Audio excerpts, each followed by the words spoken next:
Okay, I'm back. Got everything nice and tight. Ran the cables best I could for hooking up power beyond. Everything is on here. Lines are a little long, but I think they worked out pretty good. Put a little color in it, and so I'm gonna check that, make sure that's clear. The little level there, and so it came out pretty nice. I'm gonna get ready to hook up these two lines here.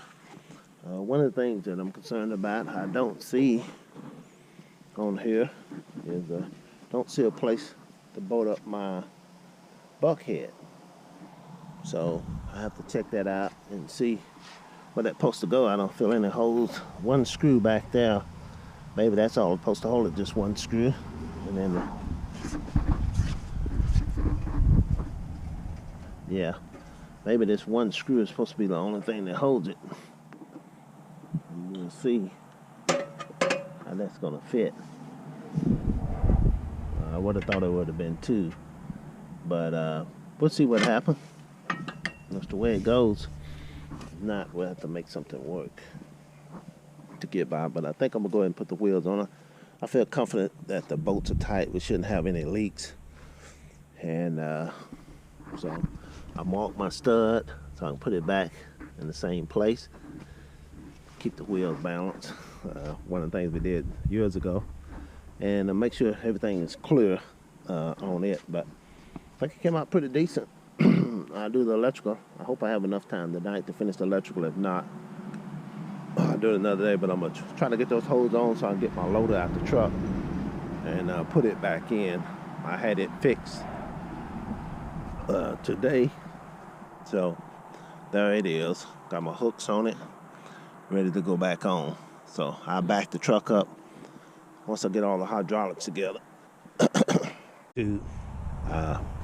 Like I said, I had to get the bucket out of the pickup, so I was able to get the bucket out of the pickup and get it on here. Just got another off day, so I'm gonna go back and try to finish up today. Got the green thumb on there. I'm gonna have to probably hook hydraulic fluid to it to get the cylinder to come out. I tried pulling on it, but I didn't have enough strength to get it in there. So wait till I hook up my hydraulic lines and then try to get that cylinder to extend out, and then I can hook it up to pins and stuff like that. But one of the things that's problematic, talked to Travis and found out that the WR Long comes with the universal bracket for the hoses there, and unfortunately, like you see on most videos, that it fits here, and but this bracket won't do it. For a guy that can't weld, I would suggest probably using the Kubota kit if you got a Grille. That's the only thing I would suggest, because it has, the Kubota kit has 45-degree angle lines. Then it has a L-shaped bracket that fits right here that'll hold your couplings. And but I don't do nothing at night, so I'm gonna have to hook it there. I don't have a trailer to take it to have a special bracket made, and I'm not gonna take the lines loose, so I'm just gonna drill 2 holes. Bolt it up there, cut it off here with my Sawzall, and then we'll be done with the hydraulic hoses. I'm gonna got a bracket here. I'm gonna tie it here, then I'm gonna tie down to that negative cable, ground cable there.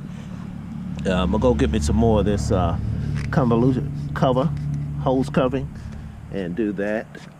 Then that should be done. Probably get some more to put up here, or either get some heater hose and wrap around like we used to do in the old day.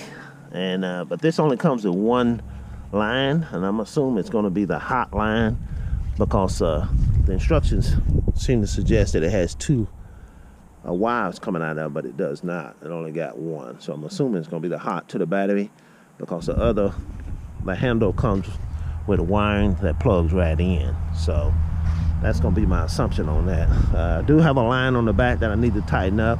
As I stated earlier, I messed up one of the studs, so I have to go down to the dealer and buy one of those. But I sure hope to finish today before lunch. That's the only thing. I'm gonna go get lines made here. Have to get those made to run up to there. That's gonna be ugly, but I don't have a choice, because I don't have the skills to weld or anything like that. And so we'll get it done, hopefully today. I'll come back, hopefully with a finished product, and we'll see what happens. But that's the only thing. The grill is a wild card. If it didn't have the grill, this would have fit down on there, that one bolt in the back. Wouldn't have to do no modifications.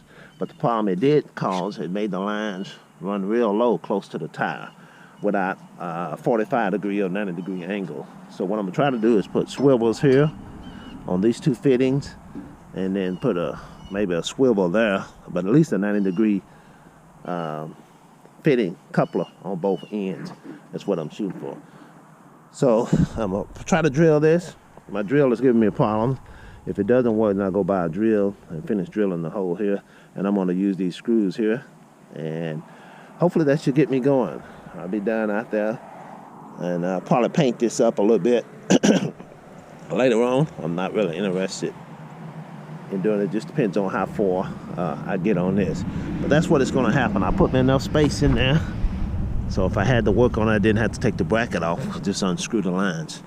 But that's the only thing you're gonna run into with the WL long deal. Hindsight 2020. In this situation, I wish that I got the Kubota third function. It was a little bit cheaper, and it would have had a bracket that would have fit much better when I have to do no modification. But other than that, no problem. I'm sure it's gonna work fine. Hey, YouTube, still struggling to get the hydraulics worked out from the third function to the front. With the universal bracket that came, it just couldn't make it work with the grill on it. So I ended up taking the grill on. I didn't realize how long my hose would have to be. I was gonna mount it here, like I showed in the earlier. But after drilling the hose and raising the loader, I realized my lines is probably gotta be 70 inches long. And so I ended up just taking this off, and then we're gonna find out. I'm gonna drill a couple holes, probably 1 or 2 holes right here, drill a hole there, and I think I can tie it up to this, and then tie it to here. And I think that would solve my problem for hydraulics. Having all this difficulty because it just has a universal bracket. If it had like an L-shaped bracket like the original Kubota B-series, I'd be done already. So try to get this mounted, get me a measurement, and then get me some hoses, and I'd be done. Still got to do the electrical, but hindsight's 2020. Probably would have been better off with the tools and the problem I'm having. Just go ahead and buy the Kubota and have them install it. Well, this is my second day working on it. Thankfully the weather is nice. So here we go. When I come back, hope to have the hose drill in the tube there, have that mounted, have everything up on the loader, test it out, then go get my hoses, and hopefully I'll be done.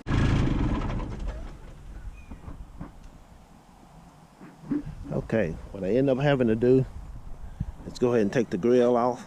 There was no other way I could figure out how to clear. So I tuck the grill off, put me a couple screws right here, and I put this little rubber piece under here, so when I tighten it down, I know my lines wasn't touching. I actually should have brought the bracket up some more, but I already pre-drilled the holes when I was going to put it on the top. So that's why the holes in there. I didn't want to drill any more holes in here. But anyway, it's on there. Ran the wires up pretty good. The hoses, I'm gonna tighten this up here. I need to go get some more of this loom protection and run it down here. Then I'm gonna let it up in the air and tie it up in its highest position, and then I know that it's okay. But that's gonna be a whole lot better look than what I had up mounted real high. So now I'm gonna go down here and measure my lines, get my lines going, and then we should be finished. That cleared, everything like that cleared. So we're good to go. That's what I end up having to do. Okay, still working on the tractor. Haven't got the hydraulics resolved yet. I do have it mounted up. Got it tied up here. And so we're gonna see how that's gonna work.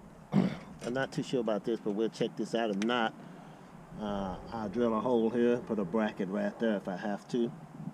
I definitely want to keep the lines away from the tire, so I have enough there. So, but the problem is I'm having trouble finding 90-degree swivel. I need to come out here and be a swivel up and down. So I have to go back into town again and see if I can find those. See what we can do. And then we're gonna go, but what I'm gonna do now is start on, go ahead and get the switch. This knob here, what I did is just twisted it counterclockwise until it got loose, and it came off. It's just a rubber deal that just stuck on now, so it's not on that tight. This rocker switch, it's going to require Allen to tighten up the bolts in there, and then you got a 13mm socket right here.